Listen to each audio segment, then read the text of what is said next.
आज हम बात करेंगे हिंदुस्तान में मुगलिया सल्तनत की नींव रखने वाले ज़हीरुद्दीन मोहम्मद बाबर के बारे में। ये बहादुर इंसान थे जिसने हिंदुस्तान के इतिहास में रहने वाली सबसे ताकतवर और सबसे लंबे अरसे तक चलने वाली सल्तनत यानी मुगलिया सल्तनत की नींव रखी थी। मुगलों ने न हमारे देश को एक साथ इकट्ठा किया और बल्कि साथ साथ हद से ज्यादा ताकतवर भी बनाया। दोस्तों, आज हम आपको बताएंगे मुगलों की असल कहानी। हिंदुस्तान में कुछ लोग ऐसे भी हैं जो मुगलों के नाम सुनकर गुस्सा करने लगते हैं और कुछ लोग उनको बहुत पसंद करते हैं। इसकी वजह है कि उन लोगों को मुगलों की हिस्ट्री अलग अलग बताई गई है। आज हम आपको सही सही स्टोरी बताएंगे उस किताब से जिस किताब को बाबर ने खुद अपने हाथों से लिखी है। वो किताब है बाबरनामा। आज की वीडियो में हम जानेंगे कि आखिर बाबर कौन था, कहां से आया था, उसने अपनी जिंदगी कैसे गुजारी और वो हिंदुस्तान में अपनी छोटी सी फौज से कैसे इतनी बड़ी बड़ी सल्तनत कायम करता गया। इन बहुत सी चीजों के बारे में जानने से पहले आपसे गुजारिश है कि चैनल को सब्सक्राइब करें, बेल आइकन को प्रेस करें और वीडियो को लाइक करें, जिससे हमारी नई आने वाली वीडियो आपके पास जल्द से जल्द पहुंच जाए। ज़हीरुद्दीन मोहम्मद बाबर अपने बाप की तरफ से तैमूर का 5वां और अपनी मां की ओर से चंगेज खान का 14वां वंशज था। बाबर के बाप का नाम उमर शेख मिर्जा था। दोस्तों, आप ये तो जानते ही होंगे कि तैमूर की कितनी बड़ी सल्तनत थी, लेकिन जब उनका इंतकाल हुआ तो उनकी सल्तनत को उन्हीं के बेटों ने कई हिस्सों में बांट लिया था। उन्हीं बटे हुए हिस्सों में से एक हिस्सा उज़्बेकिस्तान के भी इलाके में थी। वही उज़्बेकिस्तान वाली सल्तनत अमीर तैमूर की 5 नस्लों में से होकर बाबर के बाप के हिस्से में आई थी। फिर उसके बाद ये सल्तनत बाबर के हिस्से में आई। 14 फरवरी 1483 को बाबर का जन्म हुआ। उनकी पहली बीवी कुतुब मीनार खानम से हुआ।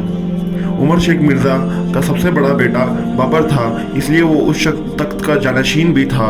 लेकिन 11 साल के बाबर को अपने बाप की मौत के बाद अपने चाचा और उनके दरबारियों से खतरा था। वो सभी उसके छोटे भाई जहांगीर मिर्जा को अपनी कठपुतली बनाकर फरगाना के तख्त पर बैठाना चाहते थे, लेकिन अपनी नानी की मदद से बाबर फरगाना का अमीर बन गया। इवन 14 साल की उम्र में 1496 में बाबर ने तैमूर की ऐतिहासिक राजधानी समरकंद को फतह कर लिया था। उसने फरगाना को समरकंद से जोड़ दिया था। इसी वक्त में फरगाना में बगावत हो गई और उसके छोटे भाई को तख्त पर बैठा दिया। जब बाबर वापस फरगाना में अधिकार पाने आ रहा था तो उसकी फौज ने उसका साथ छोड़ दिया, जिसे दोनों ही उसके हाथों से निकल गए। वो समय बाबर के लिए एक बहुत मुश्किल समय था। ये समय वो अपनी पूरी जिंदगी कभी नहीं भूल पाया। उसने उज़्बेकिस्तान के पहाड़ों में अपना ठिकाना बनाया। बाबर वहां अपनी फौज तैयार करता रहा। बाबर 3 साल तक अपनी सेना को ताकतवर और मजबूत करने में लगा रहा। आखिर बाबर भी कैसे हार मानता। बाबर की रगों में चंगेज खान और तैमूर का खून था। बहादुरी तो उसे अपने महान पूर्वजों से विरासत में मिली थी। अब बाबर ने नॉर्थ की तरफ न जाकर साउथ की तरफ जाने का फैसला किया। 1504 में उसने हिंदू कुश की बर्फीली पहाड़ियों को पार करके बलोच और काबुल दोनों को फतह कर लिया। फिर उसके बाद वो हिंदुस्तान की तरफ रवाना हुआ। जिस वक्त बाबर हिंदुस्तान को फतह करने के लिए हिंदुस्तान में दाखिल हुआ था, उस वक्त बाबर के पास 18,000 की ही सेना थी और उसके मुकाबले में था पठान सल्तनत का बादशाह इब्राहिम लोदी। इब्राहिम लोदी के पास उस वक्त 1.25 लाख की सेना थी। इब्राहिम लोदी को तो यही लग रहा था कि वो बाबर को आसानी से हरा देगा। उसके पास ज़्यादा सेना के अलावा हजारों हाथी भी थे और बाबर के सैनिक के पास तो हथियार भी पूरे नहीं थे। हर चीज़ बाबर की फौज के पास इब्राहिम लोदी की फौज से कम थी। उसके बाद भी बाबर को मुकम्मल यकीन था कि वो इब्राहिम लोदी की फौज को आसानी से हरा देगा। जाहिर है बाबर इतनी कम फौज के साथ लड़ने आया है तो कुछ ना कुछ सोच कर ही आया होगा।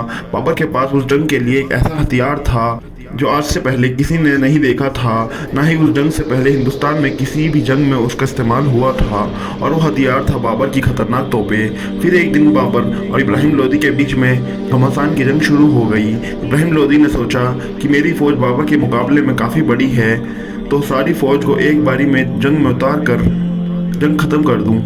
जब बाबर ने देखा कि इब्राहिम लोदी ने सारी फौज को एक साथ मैदान में उतार दिया, तो बाबर ने भी तोपे चलाने वालों को तोपे चलाने का हुक्म दे दिया। जैसे ही जंग के मैदान में तोपों के गोले बरसे तो उसकी गरज सुनकर हाथी पागल हो गए और वापस भागने लगे, और बल्कि भागते हुए इब्राहिम लोदी के हजारों सिपाहियों को कुचल दिया। जब बाबर ने दुश्मनों के ऐसी हालात देखी तो बाबर ने अपनी पूरी फौज को एक साथ एक बारी में मैदान में उतार दिया, और वो हमला इतना तेज किया कि इब्राहिम लोदी की फौज को संभालने का मौका भी ना मिला, और इस जंग में लोदी खुद भी मारा गया। और इसी तरह बाबर ने हिंदुस्तान में अपनी पहली फतह पाई और मुगल सल्तनत की नींव रख दी। लोधी को हराने के बाद बाबर भी शान शौकत से दिल्ली में दाखिल हुआ। दिल्ली के सारे किले बाबर ने इब्राहिम लोधी की मां से यह कहकर खाली करवा लिए कि वो लोधी की फैमिली को किसी भी मेंबर को कोई नुकसान नहीं पहुंचाएगा। बाबर नामे में भी बाबर ने यही बताया है कि वो लोधी की मां को अपनी मां की तरह रखता था और उन्हें मां कहकर ही बुलाता था।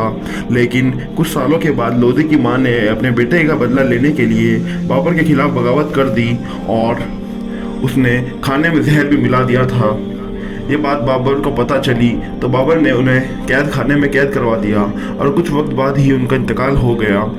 दिल्ली की गद्दी पर बैठते ही बाबर के सामने सबसे बड़ा चैलेंज मेवाड़ का राजा राणा संगा था, जो बाबर के दिल्ली पर राज को स्वीकार नहीं करना चाहता था। आपको ये बात जानकर हैरानी होगी कि बाबर को हिंदुस्तान में बुलाने वाला राणा संगा ने उसे खत लिखा था कि हिंदुस्तान आओ और इसे उस जालिम के हाथ से बचा लो। राणा संगा ये सोचकर उसे बुला रहा था कि वो भी अपने पूर्वज अमीर तैमूर लंग की तरह भारत को लूट कर चला जाएगा, लेकिन उसे इस बात का बिल्कुल भी अंदाज़ा नहीं था कि वो वहीं रहकर हिंदुस्तान में मुगल सल्तनत की नींव रख देगा।